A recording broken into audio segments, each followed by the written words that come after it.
Welcome everybody. It's great to have you here tonight. This is Health for Life Cooking, which Health for Life Cooking is plant-based nutrition at its best. I'm April Ashcroft, and I'm very excited to have all of you here tonight. I'm really passionate about teaching about the healing power of plant foods and how drastically increasing them into your diet can drastically improve your health, increasing longevity, reducing your risk of disease, reversing disease if you have it, and achieving and maintaining your ideal weight. So who here tonight is interested in those things? I think we all are, right? Well, the power is in you. It's up to you with the food choices that you make each day to make that come about. There's no pill, potion, product, prescription, anything like that that's going to bring you health. It's all in the food. Chef AJ, I don't know if you guys are familiar with Chef AJ, but she says it's the food, the whole food, and nothing but the food. So that's what we're here tonight about, is the food. And I'm just going to just give you a little brief background where I'm coming from. I come from a standard American family, eating the standard American diet, and all of my family who has passed on, and even the ones that are still living, have gotten the standard American diseases. And as I have watched this over the last 30, 40 years, I wanted to do something different. I wanted to, make some changes that would cause me to have better health and not have to go through bypass surgeries and not have to get diabetes, because I felt there was something inside of me that said this doesn't have to happen. And so I thought exercise was the answer, and so I got into exercise and I loved that, and I became pretty obsessed with it. And I was interested in eating healthy, but I wasn't eating very healthy. I was eating a lot of the kind of a healthy, what I call a healthy standard American diet. I was raised on whole wheat bread and brown rice, and we ate a lot of beans and low-fat dairy products and things like that. And so I was eating fairly healthy, but I got to where I wasn't feeling good, and I was constantly battling my weight, and I had this kind of food obsession, addiction to exercise, where I'd go and I remember one time eating a box of Thin Mint Girl Scout cookies. Thin Mint Girl Scout cookies, you know what they are? So good. I think I ate about a box of them and then went out and ran to work it off because I felt so terrible and my body felt so terrible. And I thought, you know what, that is a really bad relationship with food. That's not a healthy way to think. And so over time, as I started, my health started getting bad. I wasn't feeling good. I went to the doctor and he wanted to put me on a pill, and I just had this feeling, this is not what I'm supposed to be doing. Right about that time, a friend gave me a couple books, The McDougall Plan and Diet for a New America. Read those, loved them, but they promoted a whole food, plant-based, vegan, vegetarian diet, and I was afraid to give up those foods that I loved. And so I just carried on, and I stumbled onto a book called Fit for Life, and for some reason that little book just grabbed me, and I decided overnight to change to a whole food, plant-based, properly combined, that's what it kind of was about at the time, plant-based diet. And my whole world changed. My energy level went from 0 to 10 within a week. I felt so much better. I stopped battling my weight, and just over time I have kind of tweaked things and improved things, and I figure this is like a constant educational thing throughout the rest of my life, because new science comes out about new foods, and I hear it, and I'm just so excited, and that's what I'm sharing with you tonight. This is more than a cooking class. This is going to be a nutrition class as well. So, and over the years, as I've gotten to know more people that are eating more plant-based diets and they've had drastic improvements with their health, it just makes me even more excited to share this message. So I'm really happy and excited to have you here tonight. So we're going to do 4 recipes. This is kind of an introductory kind of class. I like to, in my first class that I do for a group, I like to do a green smoothie because I feel like that's a really good way to get some healthy food into your body. I like to show a salad dressing. I like to do a main dish, and then I always do dessert because dessert is the best, right? Life isn't life without dessert. So we're going to start off with a green smoothie. Who does green smoothies or smoothies? Okay, so like most of you, you're pretty aware of them. So we're kind of having 2 desserts tonight because this could totally be dessert. We're going to do a chocolate lover smoothie. Do you guys love chocolate? I love chocolate. So, okay. So in our smoothie, I'm actually going to double this recipe. So we've got plenty. So I always start off with just water, plain water. And I don't use juices because juices, I'm kind of a purist. And I kind of like, I shoot for the best. And just because I do that and I teach that doesn't mean you feel like you have to do that. I feel like I want to teach the best. I feel like I know the best and I want to teach it, yes. Are you going to be giving us any recipes, or are we just? Oh, we've got some recipes up there, over there, on the table with the handouts. Yes. So yeah, that'd be great. That would be great. So I'm going to start off with, well, like I said, I always start off with water. I don't usually use any milks of any kind, and you can. I encourage you to get away from dairy products and use soy milk, almond milk, or some kind of nut seed milks. But I like to just start off with water, and then I sweeten this with some dates. A lot of people use agave or honey or maybe maple syrup. I like to use dates. Dates are a whole food. All the parts of the plant are still there. All the fiber's still there. I did take out the pit. You don't want to try to blend the pit. I've tried to do that a couple times and it never blends. Although I'm sure there's some nutritional value in there. So in one recipe it calls for 3. I'm going to go ahead and put 6 in here. You guys are going to have a nice sample tonight. Okay. And then we're going to go with a tablespoon of either flax seeds, chia seeds, hemp seeds, or walnuts. They're high in omega-3 fatty acids. They are good to decrease inflammation throughout the body. And flax seeds in particular, in fact, seeds in particular, they convert, flax seeds especially, convert to, they have lignans, and those lignans convert to phytoestrogens in the body. And phytoestrogens are good to decrease your risk of breast cancer and prostate cancer. So flax seeds, chia seeds, hemp seeds every day. And because I'm doubling this, I'm going to use walnuts as well, because walnuts are another great anti-inflammatory food. Studies show that walnuts decrease inflammatory diseases, like your risk of dying from inflammatory diseases, by 50% if you're using, and it was just like a half a walnut every day. So include that walnut half if you can. Okay, so we got our seeds and our sweetener, and we're going to add the best part of this, and this is greens. This is just baby spinach. And of course I encourage, throwing in a leaf of kale if you can, although this chocolate smoothie, it doesn't cover up the kale flavor very much. If you're using kale, I like to use an orange or pineapple or something that's tart like that to cover up the bitterness of the kale. But we're going to go about 3 good-sized handfuls there. People with the greens are high in lutein, and people with the highest levels of lutein in their blood have the cleanest arteries with no atherosclerosis. Green vegetables feed your immune system. They feed nitric oxide production, which keeps your arteries flexible, keeps your blood running smoothly. You know what a Teflon skillet is like, how the water or the oil slides along, and it doesn't stick. Your arteries are like Teflon when you eat greens, okay? Keeps the plaque from building up in your arteries. Okay, then we're gonna go with 2 cups of blueberries. Can I ask a question on the greens? Please. Does it matter if it's fresh or frozen?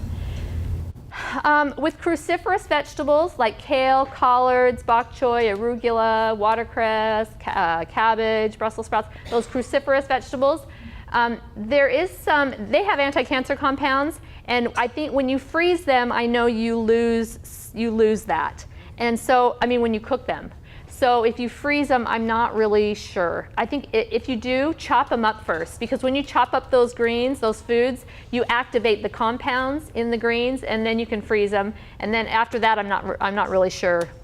A good place to go for nutrition facts is nutritionfacts.org. In fact, I think I've got that listed underneath educational resources.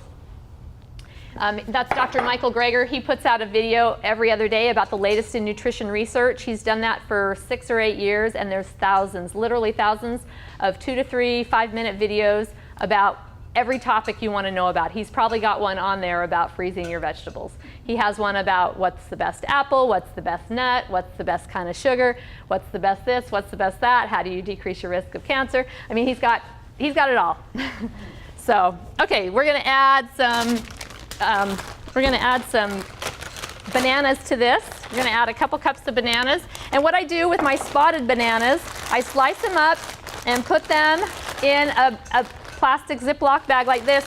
And then I lay them in the freezer. I lay them out like that. So they freeze like that. And then when they're done frozen, I can pick them up and crunch them up. And then they're easy to get out. And they blend a little bit easier than if they're a frozen whole banana.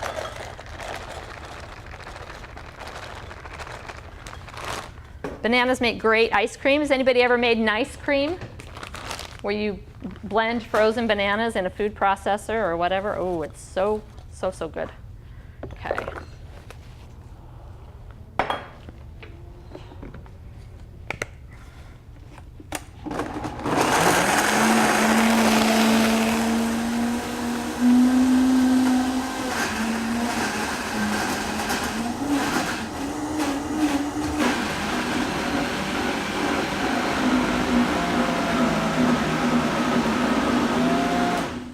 You guys are going, wait, where's the chocolate, right?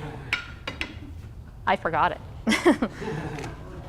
I usually put it down in the bottom before I put all the other stuff in so it doesn't, poof up all over the place like it'll do right now. So we're going to go 2 tablespoons. Do you use a particular type of cocoa? I used Dagoba at the health food store that they sold at Natural Grocer. I think it's Dagoba or something like that for a long time. And then Costco started selling it a large bag of some really good organic cocoa powder for a pretty good price. So I bought that. That's the last thing I bought. I kind of go for what's cheaper, as long as it's free trade and it's not supporting the slavery thing. Cocoa's the production of cocoa powder involves child slavery a lot of times. So I try not to support that.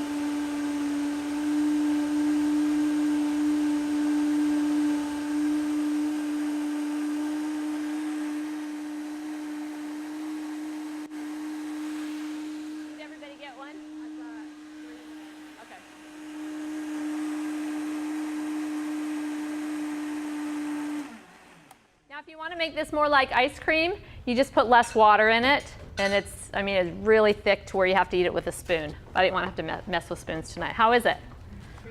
Good? Yeah. So, and of course you can go less on the greens if it's too green for you, or the more greens you can get in, the better. But just get a little bit of greens in there, even if it's just a quarter of a cup. A quarter of a cup showed significant reduction in heart disease risk with just a quarter cup of greens. So just get those greens in any way you can. Yes. How many servings would you say this recipe? That half of that recipe right there that you have would be a smoothie that I would have or that my husband would have in the morning. That would be like breakfast. Okay, so this would be for like one. For one, Or you can, divide it in half if that's too much. I've kind of gone a little bit more towards having a grain type cereal in the morning, and sometimes I'll have that with a smaller smoothie, just like half the recipe. So, but that used to be my breakfast pretty much, was that smoothie. Yes? Is there anything you can substitute the banana out for that would give the same consistency and sweetness? Mango works really good in smoothies for that, but with the chocolate, I don't think it would. I'm not sure it would. I've never tried chocolate with mango. Is that good? Okay. I'm not really a chocolate fruit. I don't like strawberries dipped in chocolate, and I like just chocolate. I like this, but you don't really taste the blueberries. You do taste the bananas, but yeah, mango is really sweet and creamy, probably more so creamy than the, actually I've tried avocado. Avocado works really good, although you have to put more dates in to sweeten it. sweetness. Right. But it definitely probably would give you the texture. Yeah. Oh, pineapple. Pineapple, I don't know about pineapple and chocolate, but pineapple's good to sweeten. Oranges are really good to sweeten. When I use an orange or pineapple, I use like a mixed berry, like raspberries, strawberries, you know, those types of berries. I mean, blueberries would work as well. So Chocolate goes with anything. it goes with anything? Okay. I believe you. Okay. I'm gonna do, I believe, well, let's see. Let's get our sloppy joes going, so they can at least be cooking. So I'm going to start this off. Anytime I'm cooking anything, I always start off with an onion. I have to use an onion whenever I make something. And we're going to do sloppy joes tonight. You know, these onions, you can smell this onion all day long and it won't make you cry. But as soon as you cut that thing open, it starts affecting your eyes. Those compounds are called organosulfur compounds, and those are powerful against cancer. They will literally stop cancer growth in its tracks. So we want to get those onions in every day. Raw are better, but cooked is good as well. And the more you chop them, the more you activate those compounds. What I've been doing recently is chopping up, just keeping scallions on hand, little, green onions, and chopping one up and just throwing it in with my cooked meal just to get some raw onion in. It adds some nice crunch and some good flavor and good nutrients. In a large population study involving 10 countries, a European study, those who ate the most onions had the least risk of heart disease and cancer both, decreasing cancer risk between 65 and 70%. You guys familiar with the chopper? This is the Vidalia Chop Wizard. I love it. People come to my classes and they go out and buy one and they come back and they're like, I love that thing. You can get it at Bed Bath & Beyond. I've seen them at Target. It's been a while since I've seen them there though. Amazon. You can get them at Amazon for like 20 bucks. Amazon? No, what is Oh, Vidalia Chop Wizard. There's one called the Progressive as well. And that's a good one. That's a good one too. It's got a little measuring thing on the side where it shows your cups. All right, I need to turn the burner on here.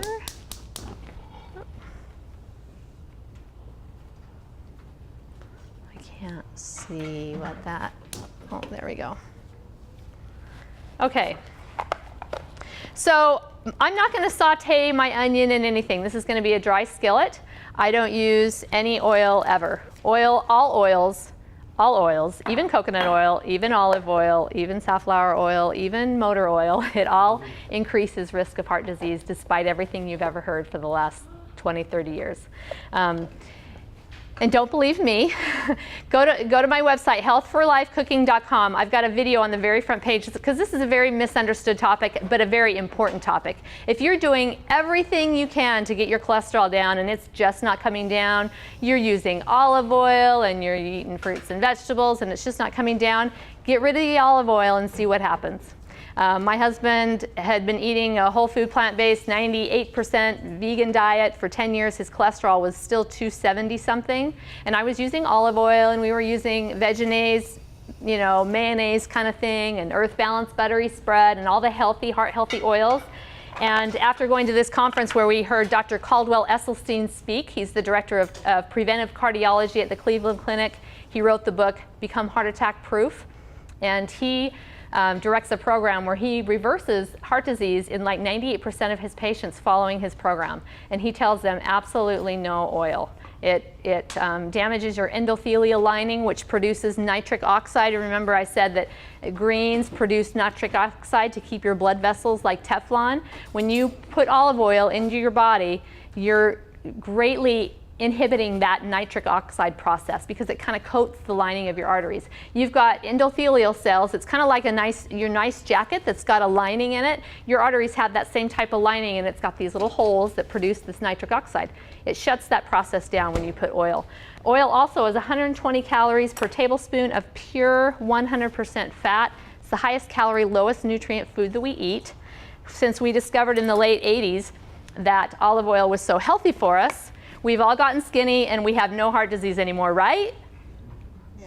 No, it's worse. I mean, if anything, it's worse because we're putting olive oil on everything, right? Oh, sorry. Can you watch that, please? Again, but don't believe me. Go listen to Dr. Caldwell Esselstyn's. It's like a 5-minute video on the front page of my website. It says "Why No Oil." Click it. It'll take you right to his video. Or you can go to YouTube and just Google or just look up Caldwell Esselstyn. You can look up, and there's a lot of doctors that are promoting the no oil idea. So what do? How do you saute? How do you spell Esselstyn. E maybe? If you put Caldwell Essel, it'll come up, I think. He's very well known in the whole plant-based nutrition arena. Okay, so I have no oil in here. I'm just going to put these onion in here like so. This is just a stainless steel. It's a real good quality pan, which does help. But the hotter the pan, the better, I think, from what people tell me. And I usually, although I've got this probably hotter than I want. But the trick is to start stirring immediately, and not, keep it stirring. What you want to do is you want to brown those onions. That means they're starting to caramelize. The sugars are coming out. I actually have my burner on when I do this about medium high.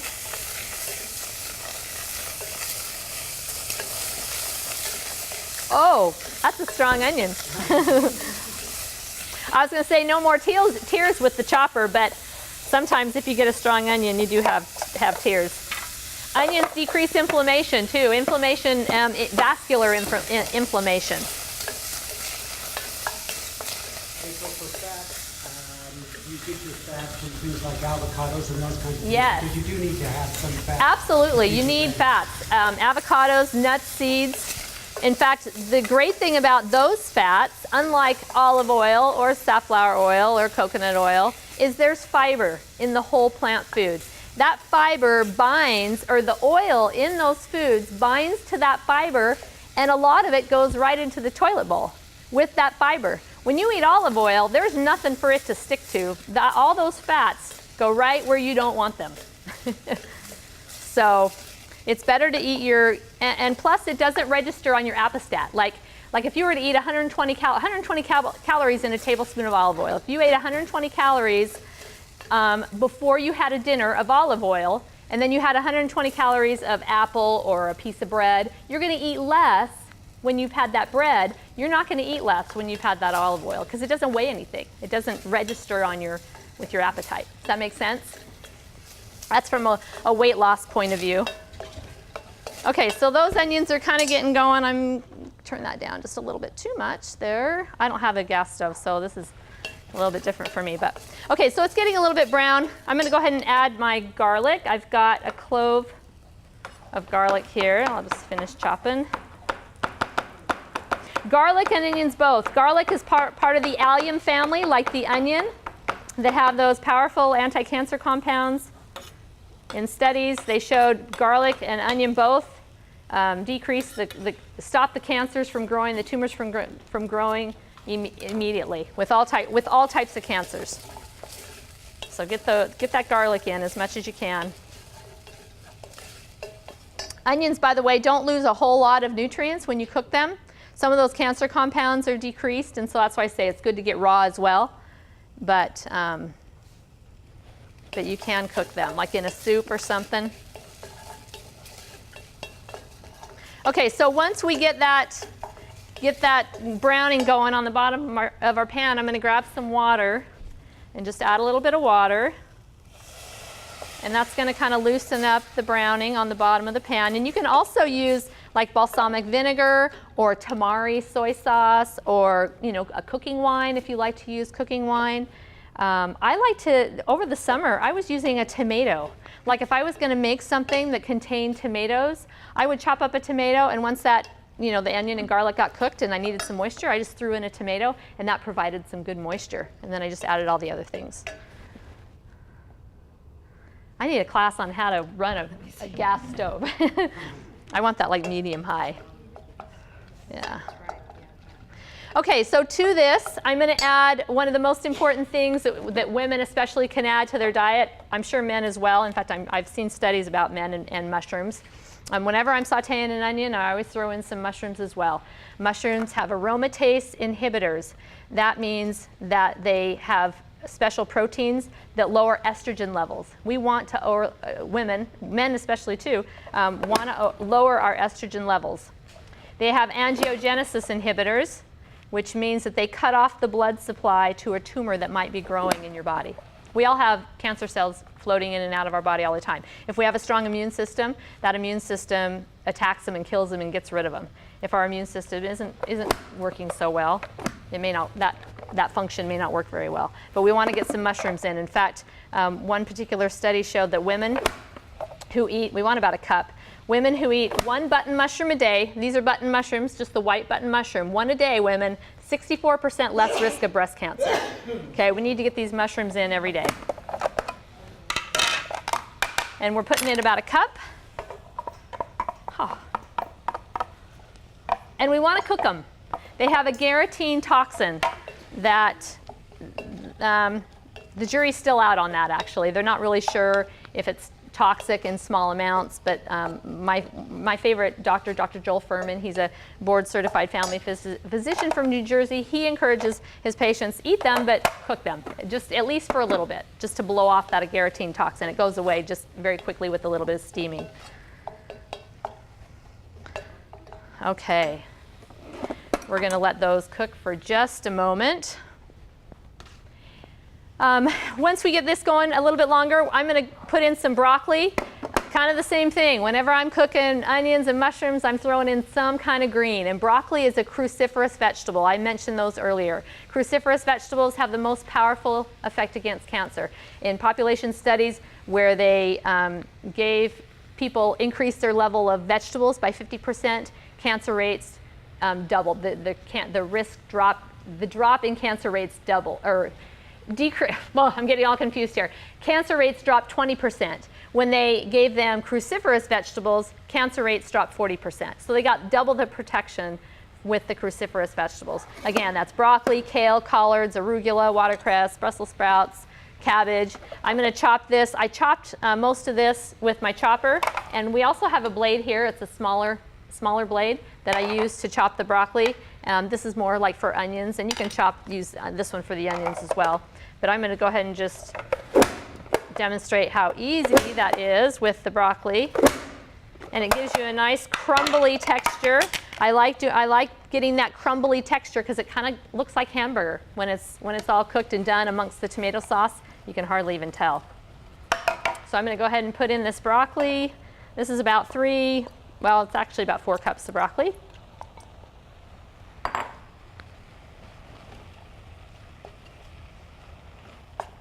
Lutein, you know, that lutein I was saying that people that have the most in their system have the cleanest arteries. Lutein is also stored in the eyes, which helps with night vision. It's also good for the skin, protecting your skin from DNA damage from the sun. And tomatoes do that as well. We all know about lycopene. Lycopene is good to protect your skin from the sun. Okay, I'm just going to put the lid on this for a few minutes and move over to our salad dressing. We're going to do a green salad tonight. And just a word about a green salad. I just kept it super, super basic tonight, but one of the best greens that you can, salad greens, is your romaine lettuce. Spinach, of course, is really good, but more your lettuce, I mean, spinach is considered a lettuce, but more your red leaf, green leaf, your romaine lettuce is going to be your highest in antioxidants. And then something else I want to include in my salad is a raw cruciferous vegetable. You know, I talked about the cruciferous vegetables being powerful against cancer. It's best when they're raw. And when you chop them, you're increasing the effect of those cancer-fighting compounds. So what I've got in my salad is some raw shredded purple cabbage. Again, purple has got those polyphenol antioxidants that are so good. And by the way, antioxidants mean anti-aging. Whenever you hear that word, antioxidants, think anti-aging, because that's what they do. They protect your cells and help you to keep from aging. Again, I kept this really basic, but something else I put in here is raw onion in my salad, and I also put beans in my salad because we're getting beans and legumes in our sloppy joes. I wasn't going to add that to the salad as well, but those are 4 main components. So greens, a cruciferous vegetable, raw onion, and beans. And then I also get I also put in like a whole grain like quinoa or millet or some rice. I want to make this salad very filling. So I have a salad every day for lunch. And in fact, this Dr. Furman, he encourages people to make at least 1 meal of their day a big leafy green salad. And make it a meal. Make it, you know, not one of these little wimpy salads that you get at McDonald's. We're talking, I mean, the salad bowl that I take for my lunch is like the size of this. I mean, it's like a little Tupperware thing that you would take to a potluck. And it's got greens and, you know, all the things I mentioned, plus some whole grains and a good salad dressing. And that's what I'm going to show you tonight, is how to make an easy, really good salad dressing to go on those greens. So let's see. I want to keep an eye on that. Don't want that to burn. You have my wood spoon, right? I don't really need it right now, but okay. So when you go to the store to buy a salad dressing and you're looking for like a vinegar type salad dressing, you look on the label, which I hope you all read labels, but you're going to see like vinegar, you're going to see sugar, you're going to see oil. And so what I do, I don't want those things in my salad dressing, so I'm going to make my own, and I'm going to use all of those components. So I've got rice vinegar, and you could use apple cider vinegar if you want. I've got some water. I've got some sunflower seeds. Those are going to provide the fats along with those fibers to help bind those fats. Okay, and then I'm going to sweeten it with dates. And again, dates, whole food, all the parts of the plant. And the wonderful thing about the fibers, it's going to help to thicken this salad dressing, as you'll see. So,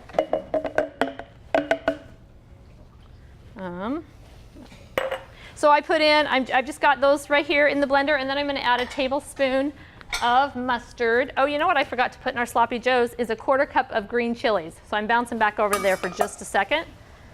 This is going to add a little bit of spice to it, not too much though.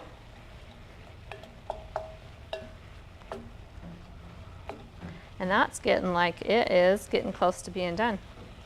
We'll let that go just a little bit longer. Okay.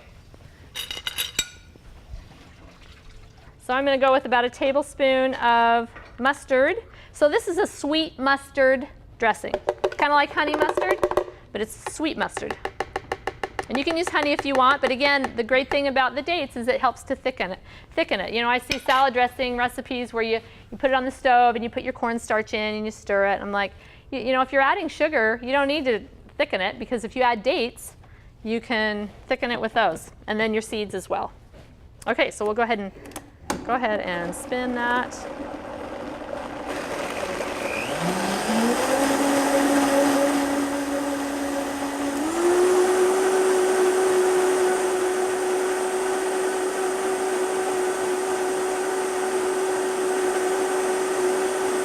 We have a lot of smoothie left, probably.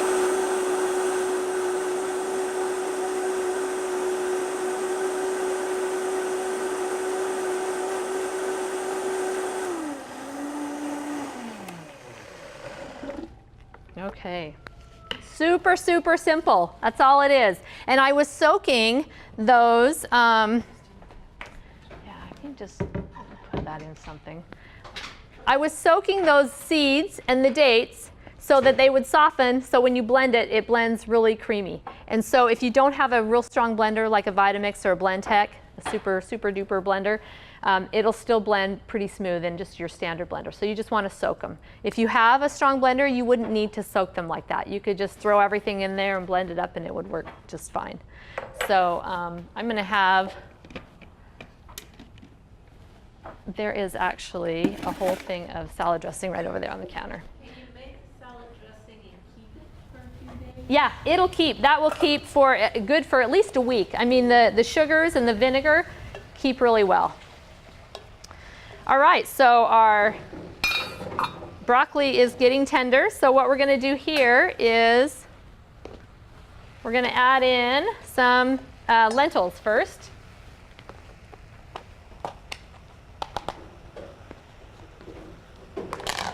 Lentils, of course, are a legume. Legumes are so healthy for you. Legumes are beans, peas, and lentils. How many eat? Are you guys familiar with lentils? Do you eat them? Hopefully, eat them often. They're super high in protein. They're one of your best sources of protein. Speaking of protein, we have an obsession in our country with protein, and it's all media driven. We don't need to worry about protein. We get plenty. If we're eating even an unhealthy diet, it is really hard to be protein deficient. But the way we hear things today, you would think that we have to like jump through hoops to try to get enough protein, and we don't. It's in every food out there. It's in fruits. Fruit is even 5 to 7 to 9% protein. Beans are up close to like between 40 and 50% protein. Greens are up there, 30 to 40% protein. Are those canned lentils or did you use dry? I cooked them myself. Thank you for asking. So I just took a cup of brown lentils and boiled a couple cups of water. Once it was boiling, I put them in, turn it down, kind of like you cook rice. And they cook within like 20, 25 minutes. Nope, I don't use any seasoning because I'm putting the seasoning in, when I'm putting them in, whatever I'm putting them in. With my beans, I cook my beans from scratch, so I do them a little bit different. I don't soak my lentils, but with the beans, I cover them with water, let them sit for 24 hours. The longer they sit, the more bubbly they get, and so when you dump that water down the drain, you're dumping some of those gassy compounds that can cause discomfort. And so the longer you let those soak up to about 24 hours, the more you're going to get that off. So I soak them and then I cook them in my crock pot and then I freeze them in little square containers and put them in my freezer and they're ready to go as long as I remember to take them out ahead of time. So, okay, then we're going to add in about a cup of, where's my cup? Did you wash my cup? We're going to do about a cup of barbecue sauce. While she's getting that cup, I'm going to put in a can of tomato paste. Thank you.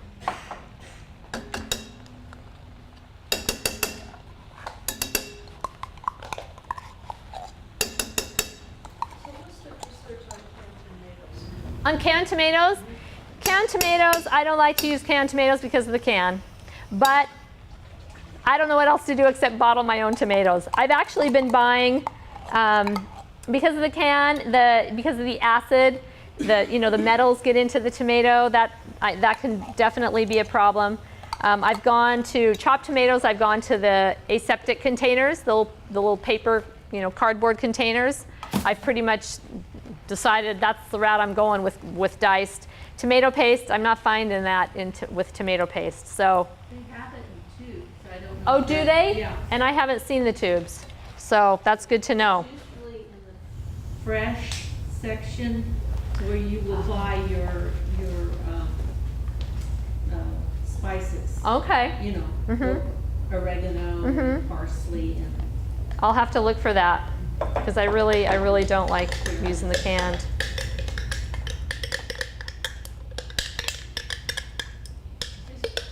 Barbecue sauce that you've made? Yes. Oh, it is. And after I printed the recipes, I realized I didn't have the recipe on there. Although I'm not sure how many people want to make their own barbecue sauce. But if you want it, I think my email's on there. If you want to email me for it, I would be happy to send it to you. It's just of course, like canned tomatoes, tomato paste. So it's not totally homemade from real tomatoes, but, well, it is real tomatoes, but not my own cooked tomatoes. I like to get away from the processed sugars, and it's really hard to find, barbecue sauces, ketchup, without the processed sugars. Although this does have molasses and some maple syrup in it, but it also has dates. So there's not a ton. There's about a quarter cup of molasses and a quarter cup of maple syrup. And then about 10 dates, I think. what's your feeling on stevia? Stevia, the research out on stevia is that it's okay if you're using it to sweeten your tea, coffee, a drink or something, but to use cups of it, the processed white stuff, to do a cake, cookies, whatever, not a good thing. The main problem with sweeteners is our American sweet tooth. We want to eat it 3 times a day. I know I do. But so we have to, even stevia can be a problem. Again, Dr. Michael Greger has several videos about stevia if you want to go and look at that. Okay, I need to peek at my recipe here and make sure I've got everything in there barbecue sauce and green chilies, tomato paste, and we're going to do a little bit of salt.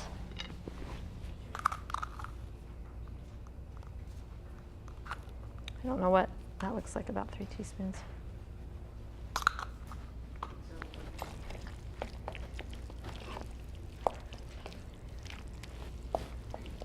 wonder if you found any relationship between food and how insects are attracted to, they're not attracted to, like mosquitoes. In what you're eating and if they're attracted to you? Your blood or your essence or? Well, I know that garlic helps with that. Like if you're eating a lot of garlic, they tend to not bite you. Right. You may not have any friends, but you'll be healthy, right? No vampires. No vampires.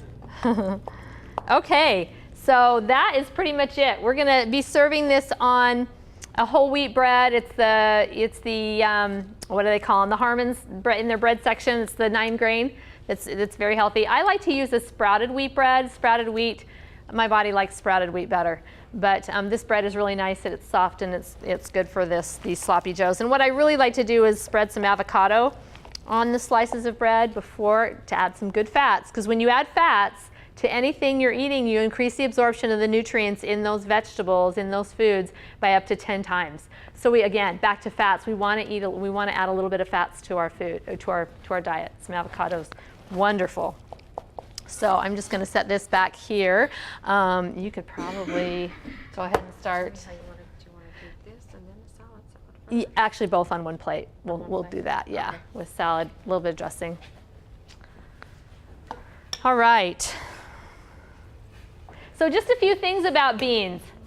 I don't want to forget to talk about beans because they're so good for you. In fact, a large, like 12-year study showed that people who eat beans just a cup twice a week have half the risk of colon cancer. And colon cancer is the #1 cancer killer in our country.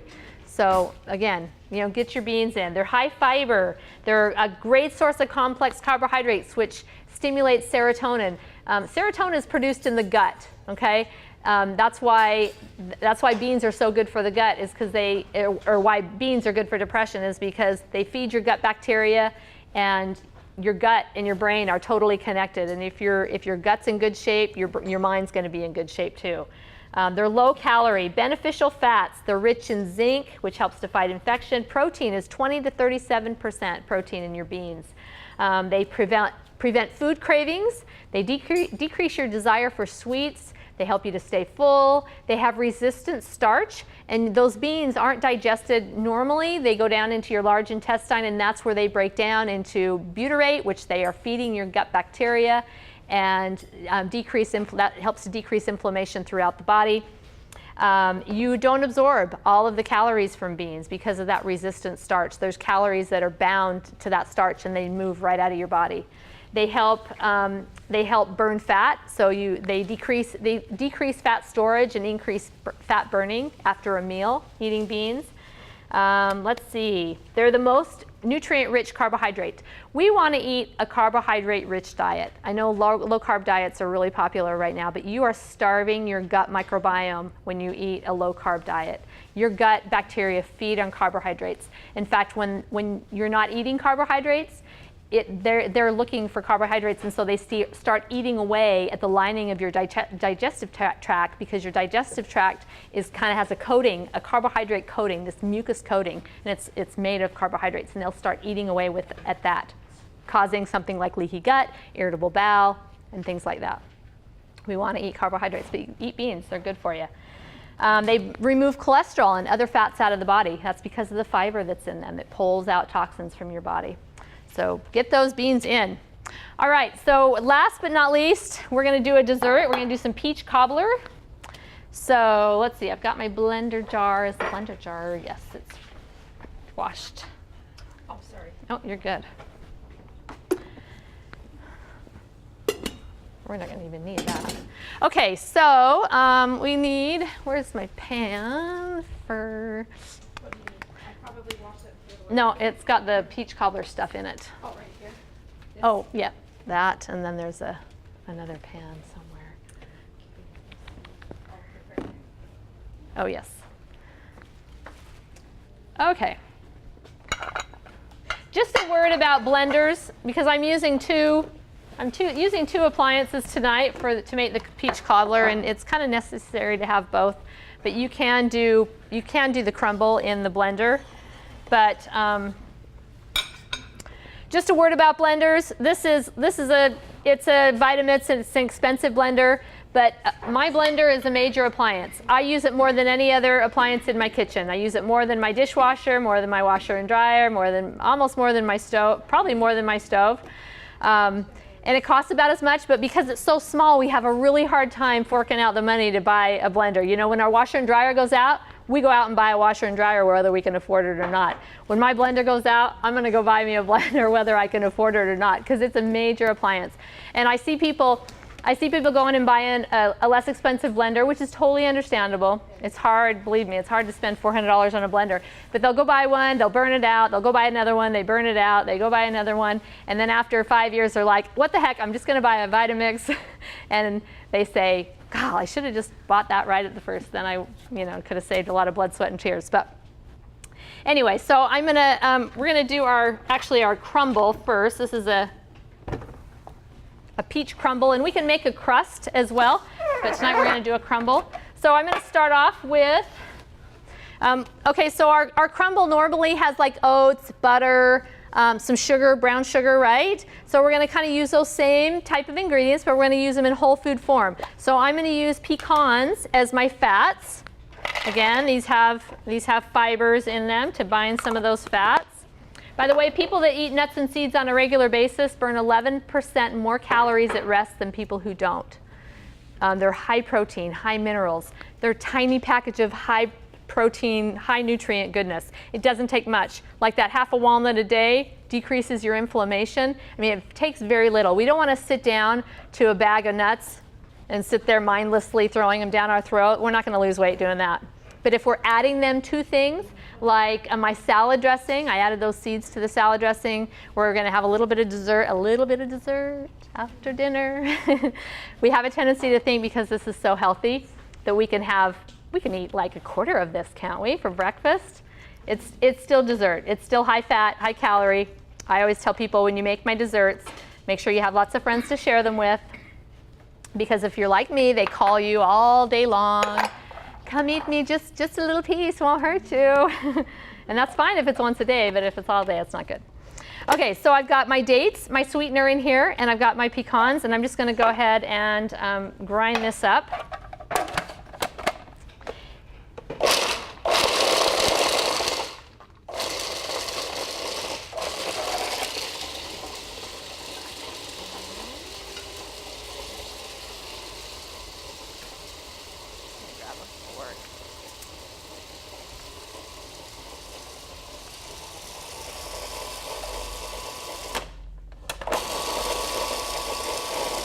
So we want this to become sticky, kind of like butter sugar combination would be.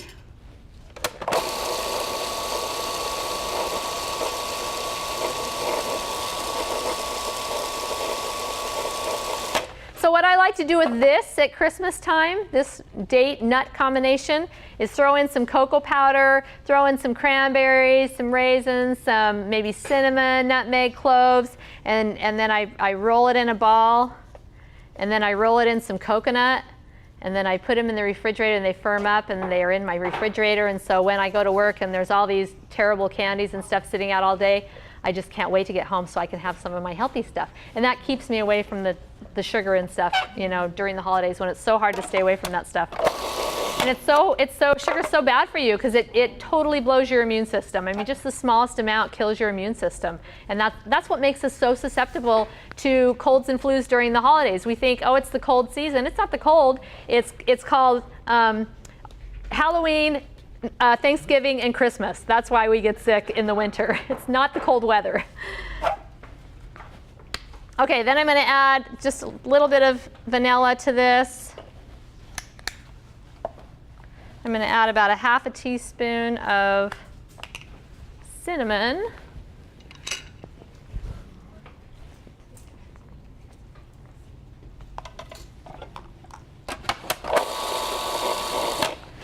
right, then once this gets sticky, I'm going to add my oats. So a cup of oats. And then I'm just going to briefly chop this. I want to keep the oats with some kind of texture. Now, if you wanted to do a pie, a peach pie, what you would do is grind this clear down to where it's a real crumbly substance. And then you could press it into the bottom of your pan and then sprinkle a little bit on top, and you've got more of a pie type. But this is more of a crumble. So we want to keep our crust crumbly.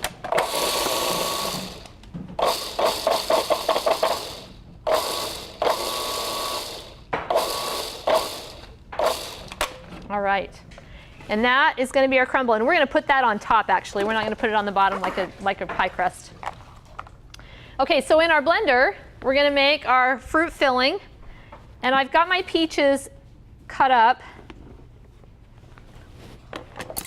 already. The peaches that we're going to have in the whole in our pie, and then I'm going to take these whole peaches. And just, we're gonna make a sauce. You know how your pies have a glaze? We're gonna make a glaze with some peaches and dates. You leave the skin on them? I do. These are organic peaches. I try to do organic when I can, and when I do organic, I use the skin because the skin has got lots of nutrients. In fact, like with an apple, that's where most of your antioxidants are, is in the skin. Whew.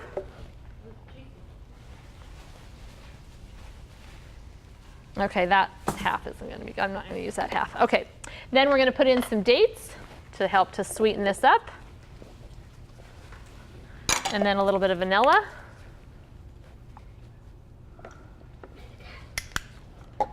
And then we're going to go with some more cinnamon. Let's see.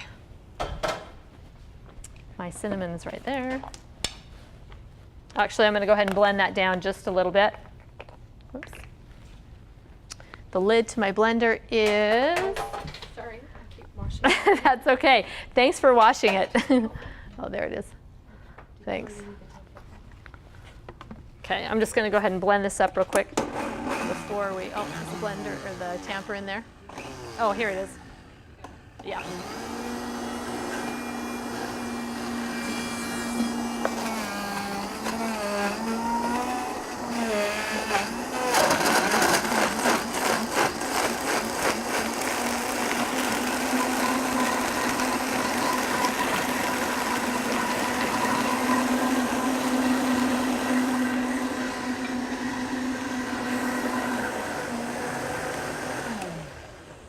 All right, now I'm going to add some cinnamon.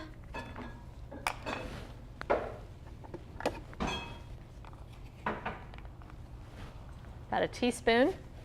And we're going to add just a little bit of nutmeg. Just about a pinch, just about 1/8 of a teaspoon. Oops.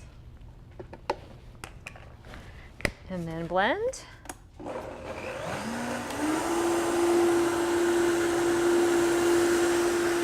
A large spoon, just a large spoon.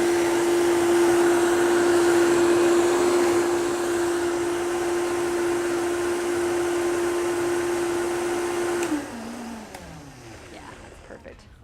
No, that works good. All right, so there is our glaze for our peaches, and we're just going to pour that right over the peaches.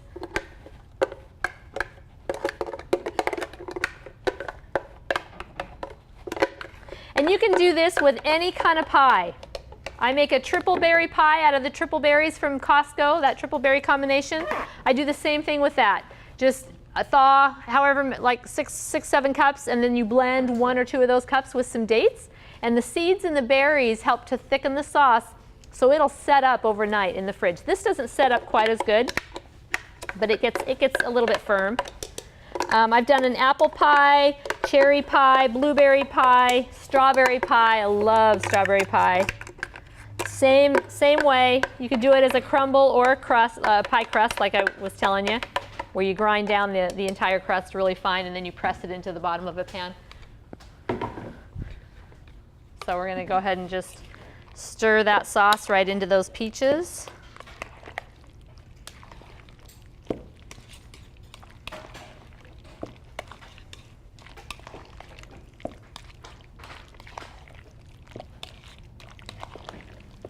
right, and then we're going to take our pan here and just transfer it to this.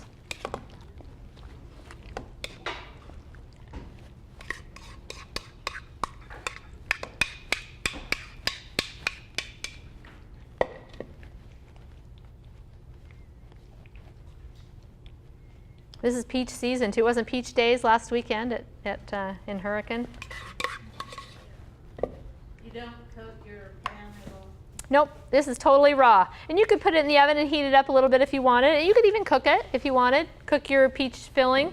I have a hard time cooking fruit for some reason. I don't know that there's, I mean, you lose quite a bit of nutrients when you cook it, but it's still good. I mean, you still do have nutrients in it, but you get more of the enzymes and all that when it's raw. I'm going to grind that down just a little bit more. Here, you can take that, Linda. Thank you.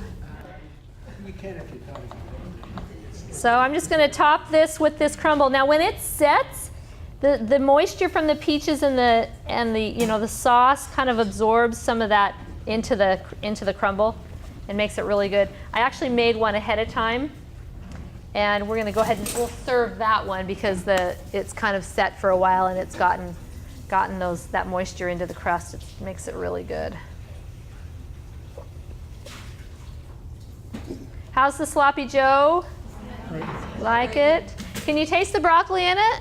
No.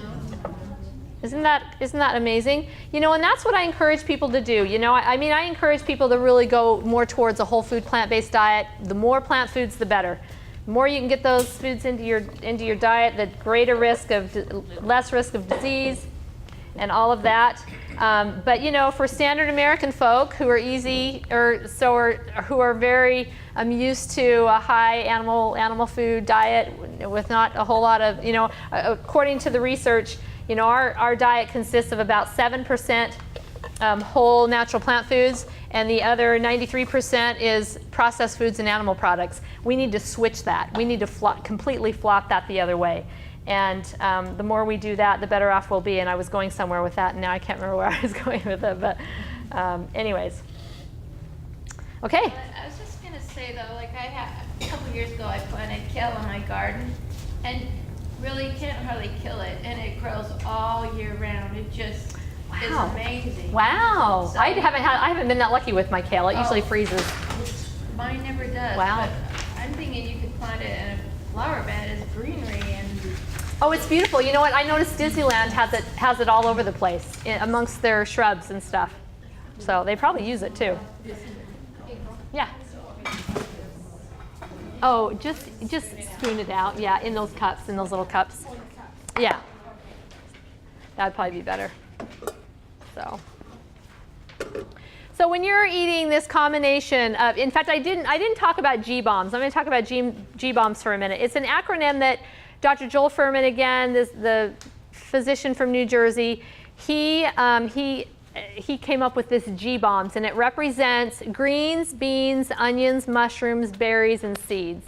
And I have some of my recipes I call one dish wonders, and that means that they have all of the G-bombs in them, except for berries, because I wouldn't put berries in sloppy joes. But like these sloppy joes tonight contained all the G-bombs if you were to add some, like a salad dressing with your seeds in it. So we had greens, we had onions, we had mushrooms, we had beans, and we had seeds in that. And when you have that combination, that's a great, powerful, high protein, high calcium, very high nutrient combination that's going to literally like feed the cells of your body. I mean, your cells are so excited to get that good nutrients like that. And when you're feeding the cells of your body like that, rather than just filling up the hole in your stomach, you know, it just decreases risk of disease, helps you again to maintain your ideal weight.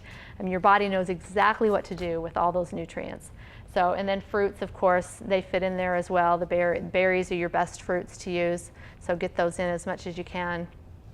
Just the more you can go towards more plant foods in the diet, the better off you're going to be. And I mean, the research is totally supporting that. And I encourage you. I like to give homework. So go home and do your homework. Your homework is to watch either Forks Over Knives, and I've listed underneath your educational resources. If you haven't watched Forks Over Knives yet, watch Forks Over Knives. It's an amazing documentary. Also, What the Health is an amazing documentary that's really awesome. There's tons of stuff on YouTube. Dr. Joel Furman is on YouTube, Brenda Davis on YouTube, a ton of stuff. I watch, listen, I mean, I'm kind of obsessed with this stuff. When I got dinner going, I got my little tablet and I'm listening to lectures, and I can't keep up.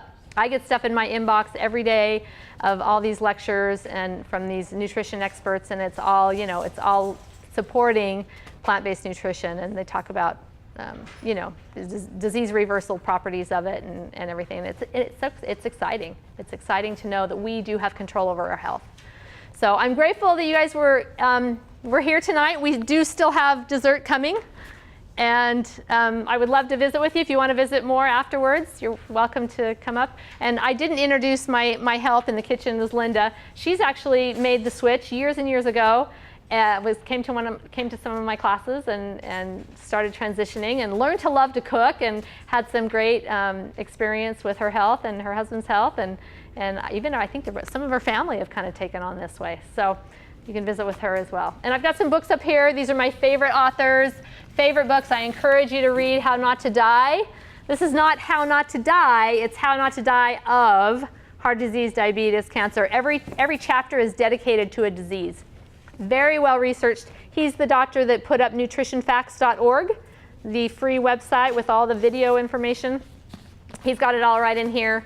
Dr. Joel Furman, End of Dieting, Super Immunity, love this book. China Study, highly recommend that China Study if you have especially cancer in your family and you want to decrease your risk and find out the research on that.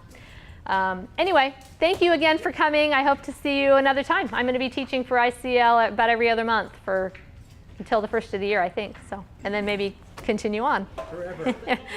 Let's give her a big hand. What she's doing is wonderful. Oh, aren't you doing just 2 classes on plant food? I'm doing a class, let's see, I'm doing a class again in November, and I think I'm scheduled for February and April. I mean, it's for the spring. for the spring, yeah, I think so. Yeah. So this was just 1 class? Yeah. Yeah, there'll be two in the spring semester. Yeah, I just do 1 class at a time. For me personally, I don't like to commit to 3 or 4 classes because life happens. And I would just as soon, you know, for me personally, I'd rather just sign up for 1 and then. Do you? Yeah. Good.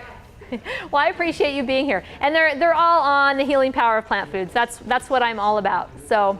So will this be like on your website by chance? What? The video? Your presentation tonight? If I can put it on there, yeah. It will be, actually, it will be on YouTube, and we will post the link on the ICL website, and we'll also put it in the newsletter. Our website is icl.dixie.edu. So yeah, and I'd love to hear, you know, if you go home and watch the videos and yeah, I mean, I don't know where you are with your dietary regime, but if you know, I encourage people to really, you know, take the plunge and try 100% plant-based for a couple weeks and just see how you feel. If that's, you know, if that's kind of a scary thing for you, oh, I couldn't give up this, or I couldn't give up that, just try it. I mean, it's not going to hurt you. Try it for a week or 2 and see how you feel. And you might feel really great. You might feel not so great. Because sometimes if you've been eating a really unhealthy diet for a long time and then you switch, you don't feel so good for a while because your body's adjusting. But I'm guessing you guys are all pretty interested in nutrition and are probably trying to head in that direction anyway, or you probably wouldn't be here. So, yes? I get them at Costco in the tub. They're the Diglett Nor pitted dates. You can get the Mejules that are in a little smaller tub. They're bigger, plumper. They have pits in them, and they're like, oh, they're like decadent and so good. I hate to blend them because they're sort of kind of gourmet style. So, and they're more expensive. So, anyway. I was going to make, whenever I make salsa, I always keep the skin on the tomatoes, just because I'm lazy. But do you think is the skin good for you too? I'm sure it is. I don't know, you know, how much, if there's more nutrients in the skin or not, but I'm with you. I made some salsa this year, and I mean, everywhere I read, skin the tomatoes, skin the tomatoes. I don't want to skin the tomatoes. I use the chopper, the larger blade on the chopper, and chop them up and cook them. I can't even tell the skin's on them. So, yeah, I'm lazy. I mean, I spend a lot of time in the kitchen. I don't want to skin my tomatoes. So, Any other questions? All right, you guys have a great night.